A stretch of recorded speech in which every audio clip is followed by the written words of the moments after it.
I've never hiked in the Alps, but one summer day a few years ago, a friend and I were hiking in the Missouri Ozarks when we came upon a small stream that emptied into the Huzza Creek near the Red Bluff campground. We had some time to explore, and we realized that neither of us had ever in our lives followed a stream all the way to its source. We began working our way up the slope alongside the stream, accompanied by the sweet trills of birdsong and the ripple of the water where it danced and splashed its way along its rocky bed. It was a beautiful late summer day, and I actually thought, isn't this lovely, following a stream to its source? What a great sermon title that would make. We were accompanied by the labored sound of our breath as we clambered over boulders and fallen trees, plunged into thickets of brush, working our way through the increasingly rough terrain. As we followed the stream, both the hillside and the banks became steeper. The thickets of nettles and brambles became less and less penetrable until we finally resorted to walking in the stream instead of along it, but still we persevered. The rocks were moss-covered and slippery, and the danger of a sprained ankle became increasingly evident. The trills of birdsong were replaced by the drone of the occasional mosquito and the percussive sound of our hands slapping away biting flies. The humidity of the Missouri summer became increasingly oppressive as the woods closed in and the air became more still. As the stream diminished, it became harder and harder to find safe footing on the slimy rocks, but still we persisted. Finally, we reached the point where there was hardly any stream at all, just a sort of muddy bank that was clearly impassable. So much for my vision of the clear Ozark stream bubbling up from the limestone bedrock. There simply was no single source of the stream. Arriving back at the campsite, sweaty, scratched and bitten, with a blister on my heel from walking a couple of miles back to camp in wet shoes and socks, I reflected on our discovery that there was no single point of origin. Perhaps no such thing as a single point of origin, that our little Ozark stream was part of the whole planetary cycle of nature. Rains, streams flowing into creeks and rivers, rivers to the ocean, evaporating, the cycle beginning again and yet again. It is this human urge to find the source, our search for truth and meaning, our yearning to make sense of a complex and sometimes baffling reality that lies at the heart of both religion and science. The search for the source is foundational to the ancient religious traditions in which our Unitarian Universalist faith is rooted. We refer to them as the 6 sources of our faith, ranging from our direct experience of transcending awe and wonder, or our direct experience of mud and slimy rocks as we clamber up a stream bed, to the sacred teachings of all wisdom sources in all times. Our faith is based on an understanding that there is no single source. And one of the core principles of the UU tradition is the free and responsible search for truth and meaning, our right and responsibility to follow our questions and our wonderings, the streams of our experience to the source from which our lives flow. Today we celebrate the Christian holy day of Easter, commemorating the life and resurrection of the teacher we know as Jesus. The name of the holiday, Easter, derives from the name of the Assyrian goddess Ishtar, or perhaps the Teutonic goddess Westra, or the Norse goddess Ostara, or perhaps Astarte from ancient Greece, all divine symbols of abundant fertility and the birth of new life, making the holiday a celebration of rebirth and resurrection, regeneration, new life springing from the source, with the vitality of a greening spring that promises a fulsome summer and abundant harvest. We are also in the season of Passover, commemorating the Exodus journey of the Jews as they escaped from slavery in Egypt, crossed the impassable waters, and entered the desert in their search for freedom. The celebration of Passover celebrates the search of a people for their birthright, their truth, for life abundant. And tomorrow is Earth Day, when we acknowledge our responsibility for the interdependent web of all existence of which we are a part, our responsibility to the protection and healing of our planet, our own blue boat home. I find wisdom for today in two amazing works of literary genius. One source is Theory U, Otto Scharmer's mystical sociological guide to organizational leadership through what he calls presencing, the practice of engaging our mind, heart, and will at their deepest source, being present.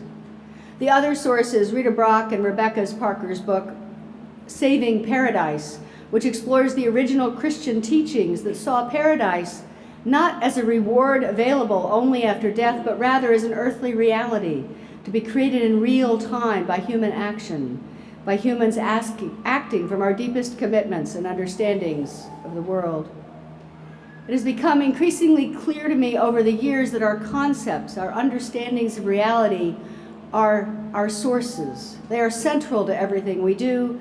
Concepts and understandings, though they do not seem to have any independent reality of their own, are the source from which we generate our choices and actions, as well as our explanations for why we make the choices we do, why we act as we do. We can decide to change our actions, but unless we transform the source, the conceptual base that generates our actions, the change will not penetrate. It will not hold. This might be seen as the difference between acting from the inside out versus acting from the outside in, living from our own inner source and core purpose, rather than creating a life based on social norms and conventions. When we act from the inside out, we act from our center, our source, our inner self, and our actions are much more powerful. It is vitally important that we attach our why to what we do, knowing and articulating our mission and living it out in our actions. This is the same conversation as when we consider our core purpose, the glowing coal that lies at the center of all we do. This is the conversation about the vision of who we dream to be. The conceptual frameworks offered by Scharmer and by Brock and Parker hold important keys that can inform our search. The connection to our own source, our core purpose, the essence of ourself, and how we are present in the world. One core premise for me is that our lives can and must make a difference in this world, that paradise is not some future other world that waits for us to arrive through right belief or through the redemptive power of a sacrificial act. Paradise is the world we create through our committed action. Brock and Parker's detailed historical analysis shows that in the first 1,000 years after the crucifixion, Christian teachings taught that conception of paradise as they focused on the life and teaching of Jesus rather than on his death as a redemptive act.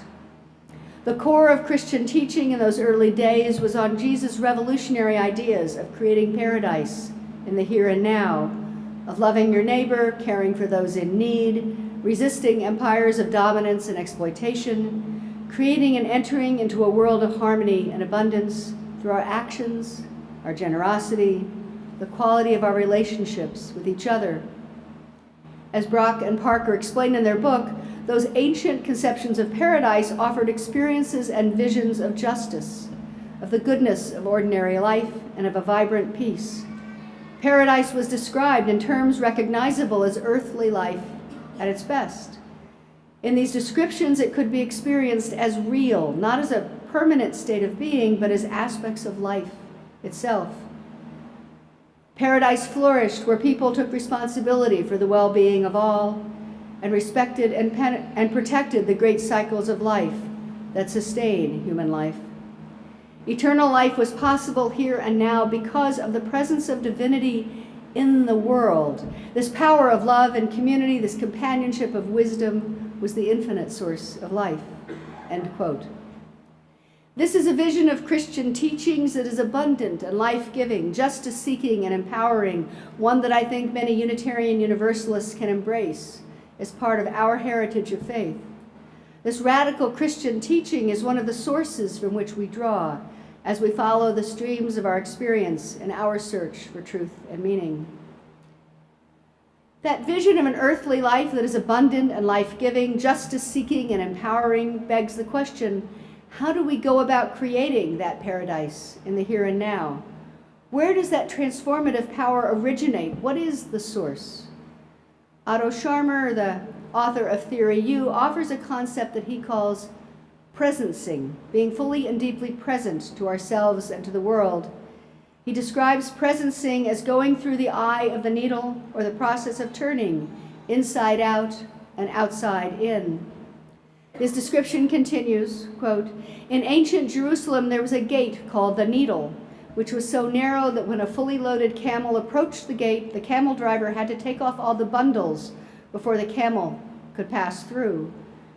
Likewise," he continues, "at the deepest source of our own presence there lies an inner gate, which requires us to drop everything that isn't essential. What is it that constitutes this eye of the needle for us? It is connecting to our authentic or higher self. When we succeed in connecting to our deeper sense of knowing, to that deeper source, we begin to operate from a different source. We envision, prototype, and embody something new. We step into our capacity to create paradise, here and now." Scharmer's story that I read earlier tells of hiking up the stream only to find that the source he sought was really multiple sources, many waterfalls from many points of origin, so many that the thought of a single source makes no sense. The source is actually infinite and cyclical, the entirety of the natural world expanding over the entirety of time. Perhaps I found the same thing as I followed a hillside stream in the Missouri Ozarks. Metaphorically speaking, Scharmer says, presencing is the capacity that allows us to operate from this extended notion of the source, to function as a watershed by sensing what wants to come forth and then allowing it to come into being. In other words, by bringing the water from the surrounding waterfalls to a single point, the pond fills and spills into the river, bringing it to being.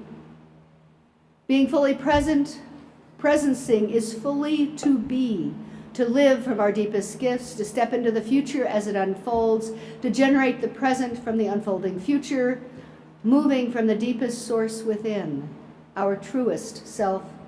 That is the creation of paradise. That is the co-creation of the world into its highest possibility. The early Christians believed that their congregations were a center for that process of creating paradise. They believed that by coming together in community, they achieved a greater transformative potential, a more powerful presence to live into a vision of a just and abundant earth than any of us can create on our own. That is a faith community at its best, a power that brings out our lives at their best. That is a potential into which we can dream for this congregation and for ourselves. In this time of Eastering, this fertile time of resurrection, this time of Passover, the rebirthing of the world in spring, I wish for us, each and all, a time of powerful new beginnings in the presence of rising hope. May we experience that power of presence. May we create paradise where we stand, that our lives may connect to the source we seek. May we quench our thirst in the clear mountain spring of peace, hope, and justice, and may we sing the joy of our journey on this earth, the source and end point of all our new beginnings. So may it be. I invite you now to rise and embody your spirit.